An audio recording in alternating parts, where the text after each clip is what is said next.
ഐക്യവേദിയുടെ സംസ്ഥാന അധ്യക്ഷൻ RV ബാബു കൂടി നമുക്കൊപ്പം ചേരുകയാണ്. ശ്രീ RV ബാബു, കേരള ഹൈക്കോടതി ശബരിമലയിലെ ഈ രജിസ്ട്രാർ സംബന്ധിച്ചും അതോടൊപ്പം തന്നെ അവിടുത്തെ ആഭരണങ്ങൾ സംബന്ധിച്ചുമൊക്കെ ഒരു വളരെ സമഗ്രമായ അന്വേഷണം വേണമെന്ന് നിർദ്ദേശിച്ചിരിക്കുന്നു. അതും ജില്ലാ ജഡ്ജിയുടെ നേതൃത്വത്തിലുള്ള അന്വേഷണത്തിനാണ് കോടതി നിർദ്ദേശം നൽകിയിരിക്കുന്നത്. നമുക്കറിയാമല്ലോ, നേരത്തെ തന്നെ ഈ ദ്വാരപാലക ശില്പത്തിലെ സ്വർണ്ണപ്പാളി സംബന്ധിച്ച് കോടതിയും ദേവസ്വം ബോർഡിനെയും സർക്കാരിനെയും രൂക്ഷ ഭാഷയിൽ വിമർശിച്ചതാണ്.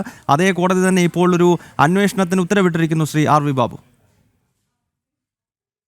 ആണ് ദേവസ്വം ബോർഡുമായി ബന്ധപ്പെട്ട് ഉരുത്തിരിഞ്ഞു വന്നിട്ടുള്ളത്. ഹൈക്കോടതി ജില്ലാ ജഡ്ജിയുടെ നേതൃത്വത്തിലുള്ള ഒരു അന്വേഷണ സംഘത്തെ നിയമിച്ചിരിക്കുന്നു. എന്തിനു വേണ്ടിയാണ് നിയമിച്ചിരിക്കുന്നത്?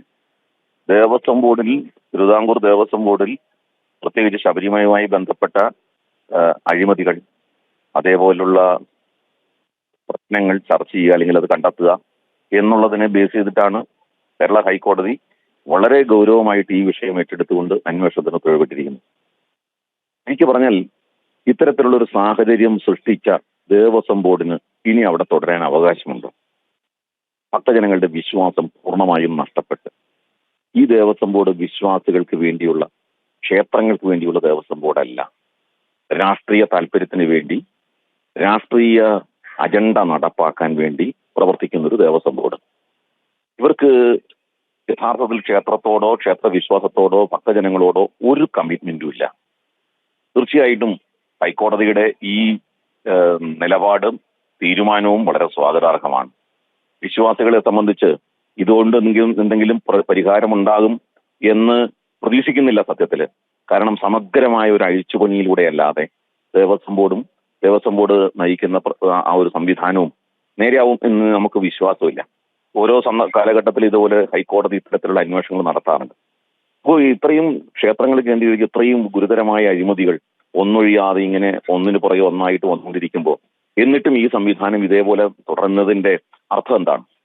ഇത് വിശ്വാസികളെ തിരിച്ചേൽപ്പിക്കുക, വിശ്വാസികൾക്ക് കൈമാറ്റം ചെയ്യുക, നിരീശ്വരവാദികൾ അല്ലെങ്കിൽ രാഷ്ട്രീയക്കാർ പൂർണ്ണമായും ഈ ദേവസ്വം ഭരണ സംവിധാനത്തൊന്നും അകന്നു നിൽക്കുക എന്നുള്ള ആവശ്യം, ആ ആവശ്യത്തിന് ശക്തി കൂട്ടുന്നതാണ് ഹൈക്കോടതിയുടെ ഈ തീരുമാനം. ശ്രീ RV ബാബു, ഇത് ഇപ്പോൾ ശബരിമലയിലെ സ്ട്രോങ് റൂമിൽ ഒരു അന്വേഷണം വേണമെന്നതാണ് കോടതി നിർദ്ദേശിക്കുന്നത്. പക്ഷേ ഇത് മറ്റു ക്ഷേത്രങ്ങളെ കൂടി ബാധിക്കുന്ന നിലയിലേക്ക് ഒരുപക്ഷെ കോടതി ഇടപെടുമെന്ന സന്ദേശം കൂടിയല്ലേ ഹൈക്കോടതി നൽകുന്നത്? കാരണം ശബരിമലയിൽ മാത്രമല്ല, കേരളത്തിലെ പല മഹാക്ഷേത്രങ്ങളുടെയും സ്ട്രോങ് റൂമുകളിൽ എന്തൊക്കെയുണ്ട് എന്നത് സംബന്ധിച്ചുള്ള വലിയ സംശയങ്ങൾ ഭക്തജനങ്ങളുടെ ഇടയിലുണ്ട്. ഭക്തജനങ്ങളെ സംബന്ധിച്ച് ഇനി നമുക്ക് വളരെ വിഷമം തോന്നുന്നത് ഭക്തജനങ്ങൾക്ക് ഇത്തരം കാര്യങ്ങളിലുള്ള അവരുടെ അനാസ്ഥ ഇതിനൊരു പ്രധാനപ്പെട്ട ഘടകമാണ്. ക്ഷേത്രങ്ങളിൽ, അതായത് അത് തിരുവിതാംകൂർ ദേവസ്വം ബോർഡ് മാത്രമല്ല, കൊച്ചി ദേവസ്വം ബോർഡ്, മലബാർ ദേവസ്വം ബോർഡ്, ഇവിടെയൊക്കെ ഒരേ രീതിയാണ്. അവിടെയൊന്നും ക്ഷേത്രങ്ങളുടെ സ്വത്തുവകകളെ സംബന്ധിച്ചുള്ള ആസ്തി രജിസ്റ്ററോ അല്ലെങ്കിൽ ഇൻവെന്ററിയോ രേഖപ്പെടുത്തുന്ന സ്വഭാവമില്ല. എന്തുണ്ട്? ക്ഷേത്രങ്ങളുടെ സ്വത്ത് എത്രയുണ്ട്, ക്ഷേത്രങ്ങൾക്ക് ആസ്തികൾ എത്രയുണ്ട്, സ്ഥാവര ജംഗമ വസ്തുക്കൾ എന്തുണ്ട്, ഇന്നതിനെ കുറിച്ചൊന്നും ഒരു സ്ഥിതി വിവര കണക്കില്ല.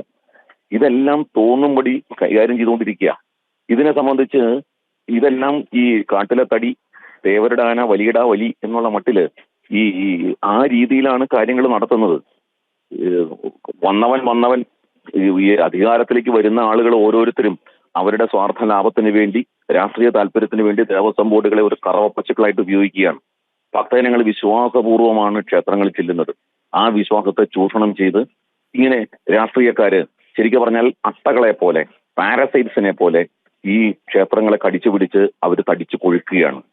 ഇതിൽ നിന്നൊക്കെ ഒരു മോചനം വേണമെങ്കിൽ ഒരു സമഗ്രമായ ഒരു ക്ഷേത്ര വിമോചന പ്രസ്ഥാനം നമ്മുടെ കേരളത്തിൽ രൂപപ്പെടേണ്ടതുണ്ട്. അതിൽ ഹൈന്ദവ സമൂഹം ഒറ്റക്കെട്ടായിട്ട് രംഗത്ത് വരണം.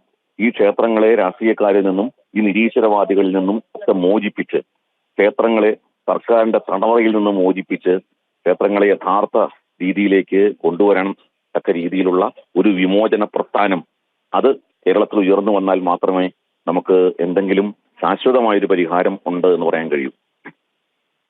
വളരെ നന്ദി ശ്രീ RV ബാബു ഈ ഘട്ടത്തിൽ പ്രതികരിച്ചതിന്.